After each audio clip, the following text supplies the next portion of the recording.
Welcome back. We're in that period of time that's wrapped up in the historical books, as you'll recall, starting with Joshua, ending with Esther. And we've worked our way through two sections. Remember, we're dividing these books into units. The first unit, there were no kings, Joshua through Esther, and we began to see how things worked well with Joshua, a very you-oriented leader, and then kind of fell away during the period of the judges where it sort of became every person did what was right in their own eyes, except for Ruth, who shows us there were great people even in this very difficult period of the judges. Samuel leads us into the period of the kings. We call it the United Kingdom, where three kings ruled over Israel each 40 years, Saul, David, and Solomon. Saul becomes sort of a me-oriented king, and the kingdom does okay in a lot of respects, but begins to deteriorate in many as well. God actually rejects Saul as the king, has Samuel anoint David as the next king. When David is enthroned, as you will, he begins to lead the nation in a very different way. And as a result, health comes back and things go well, except that he has a couple of significant failures as well. Failures that works his way through, but nevertheless failures that impact his life and the life of the kingdom. Solomon follows David, and Solomon asks for wisdom. God says, what would you request? And he requests wisely wisdom. And he becomes known throughout that time, throughout his region, in many nations as perhaps the wisest of them all. Unfortunately, one of the things he doesn't do wisely is that he brings a lot of wives into his household, 700 of them as a matter of fact, and many of them are from other nations where they worship other gods, and he lets them bring their gods into his world. And as a result, eventually Solomon's heart is wooed by his wives to follow their gods. And he even sets up places of worship for these other gods in the land. And Solomon's reign doesn't end well. Guy cared about the people to start, and eventually falling away, becoming very, to his own detriment, me-oriented, and to a sad end to what otherwise should have been a glorious kingdom. And with that, we want to move on, and we're going to be in the period of time in 2 Kings and 2 Chronicles. And this is a period we're going to refer to as the divided kingdom. And this is going to divide into two sections. Israel is going to be the northern kingdom, and 10 tribes out of the family of Israel are going to go with that section, are going to still be known as Israel. 2 tribes are going to become Judah. These tribes are going to be located near Jerusalem and in that area. So we now have the kingdom that was once Israel united, broken into 2 kingdoms. And there are going to be a number of kings in each one of them. We're not going to try to review them all. We're just going to summarize them greatly. Israel had basically 19 kings. And of those kings, we can find nowhere in Scripture that anywhere it says those kings were good kings. They were, in front of the Lord and others, a zero. They were pretty much me-oriented people. And the kingdom did not do well under their leadership. So it's all about me for most of those kings. And when that happens, it isn't only good, or should say only bad for the kingdom, but sadly, it's a falsehood. It ends up bad for the kings as well. Well, we go to Judah, that southern kingdom, and we find that there are 20 leaders. I say leaders because there were 19 kings and 1 queen. And of that group, we find in Scripture that there are 8 of them for which it says they were good about something. Doesn't mean they were great, but at least we'll give them credit for something. But as you can see, the trend is toward basically kings that are drifting away from God and drifting away from the law, drifting away from foundational things. So reflect that while there's a little bit of you in this period, it's pretty much a big me.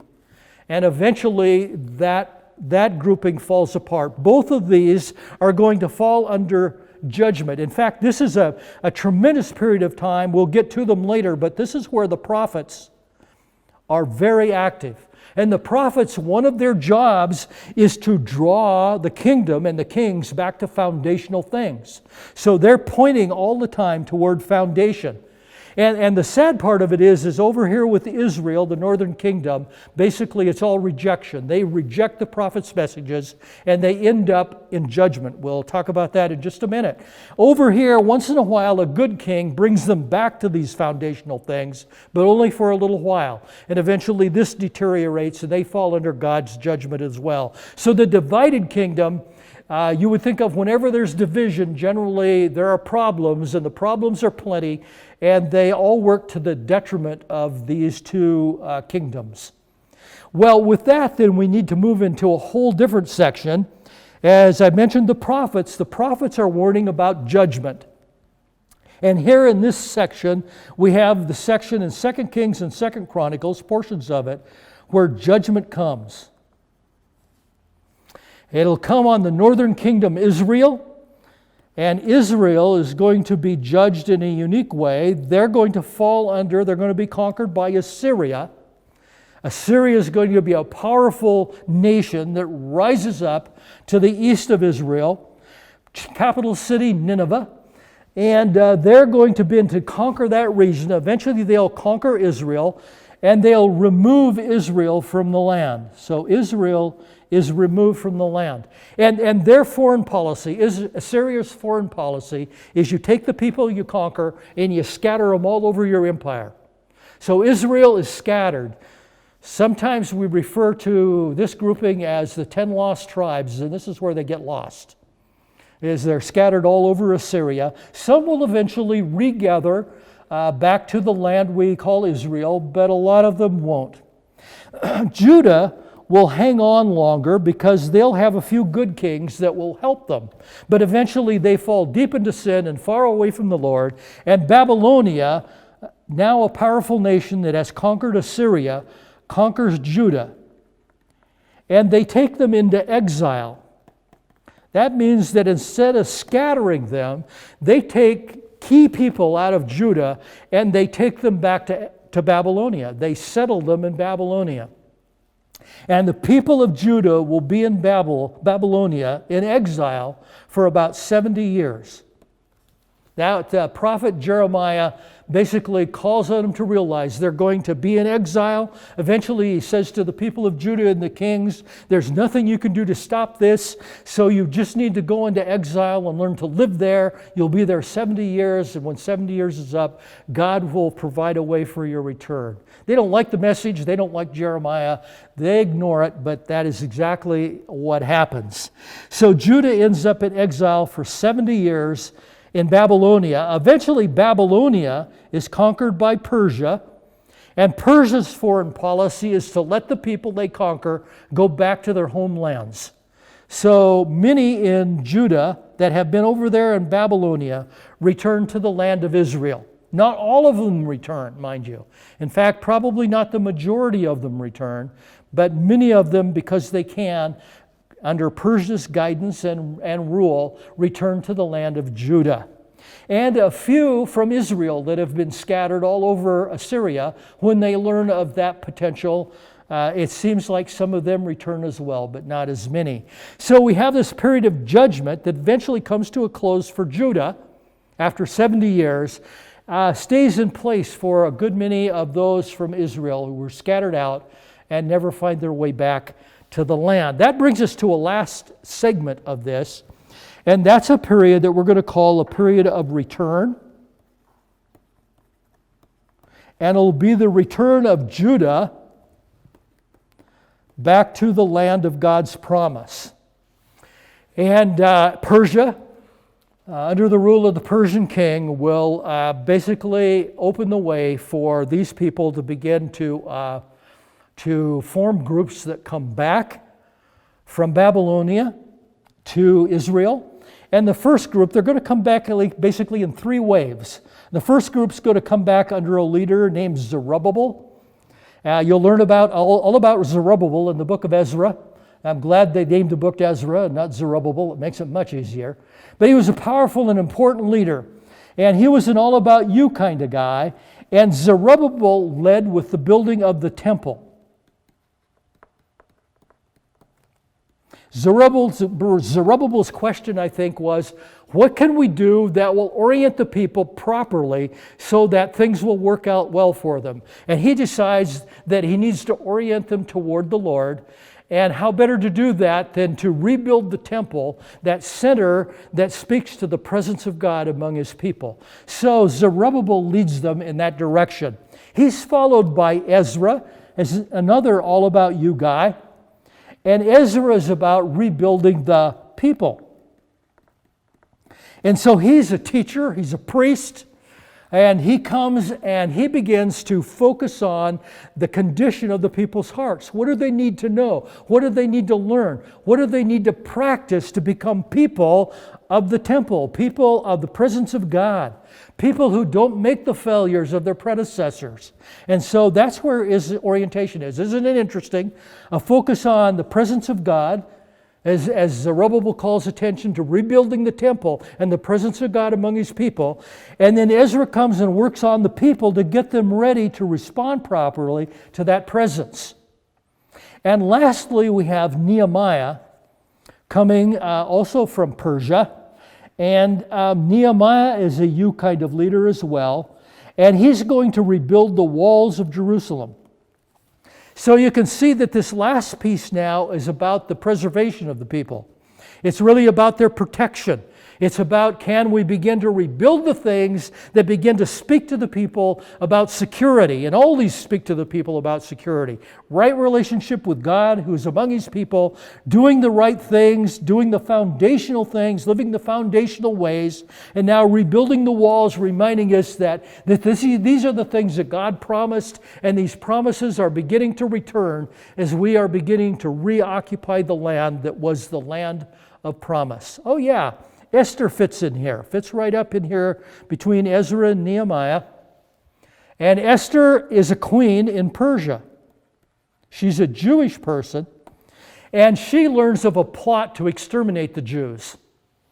And her relative, Mordecai, alerts her to that plot and basically calls her to say, you need to go before the king, and you need to be the one who stops this plot before it takes place. And she knows, of course, if she goes to the king uninvited, that she could easily be dead, because you don't do that. But eventually, with the help of encouragement from Mordecai, she calls on her ladies in waiting to pray for her, calls on the Jewish people around her to pray for her, and she says, I'm going to go before the king, and if I die, I die. So she is about as you-oriented as you can get. And she goes before the king. The king invites her in, asks her what's on her heart. She shares the problem, eventually, in a very clever and honorable way. And she's able to set aside the plot to exterminate the Jews. And they continue, because of that, to be able to reoccupy the land and live safely. Wow. That ends that period of time, and that was just a race through it all. But I think you begin to get a sense of how does it go with the people in terms of foundational things. When the leaders do well, the people respond, they pull together, and it goes great. When the leaders begin to fall away, idolatry begins to enter the land, immoral behavior begins to enter the land, disobedience becomes part of the land, and as a result, things go poorly. But you can follow that now. Coming out of those foundational books as you're reading, you can go, how do they do? And you can begin to follow those arrows of behavior and obedience and all of those things all the way through those foundational books. And you'll begin to see many things that we haven't even begun to look at here. So we need to close this off with one more arrow. Let me take you there. And that's today is going to be the arrow of obedience. Obedience is going to be a big thing all the way through the Scripture. You'll find it in the Old Testament throughout. Basically, it's disobedience that activates the prophets to speak into the people and the leadership and to call them back to obedience. It's obedience that begins to bring health into the people's lives as they begin to follow the Lord. It's obedience, if you go clear back to Abraham, as he's called, for instance, to take his son and sacrifice him. And Abraham, out of faith, does that. He obeys God, and as a result, God acts on his behalf and honors that faith. In fact, he says he reckons it to Abraham as faith. It is a redeeming feature for his life. Well, you can follow that reality all the way through the Scripture. How does obedience work its way out? There's always a question about obedience. Is it obedience that leads to faith? And if I'm fearful that if we say that, then we're making faith a works-oriented thing. So I think the best thing that we can say about obedience as we work our way out of this is obedience doesn't lead to faith. Obedience verifies faith. If you look at the life of Saul, for instance, Samuel poses this question in considering Saul. He says, "Does the Lord delight in burnt offerings and sacrifices as much as in obeying the Lord?" You see, Saul had some great success, was waiting upon Samuel to come, and they were going to do some sacrificing and really some honoring of the Lord. And there was a way to do that, an obedient way to do that. But Samuel hadn't showed up like Saul thought he should, so eventually Saul said, "Well, I'm going to do the sacrifices."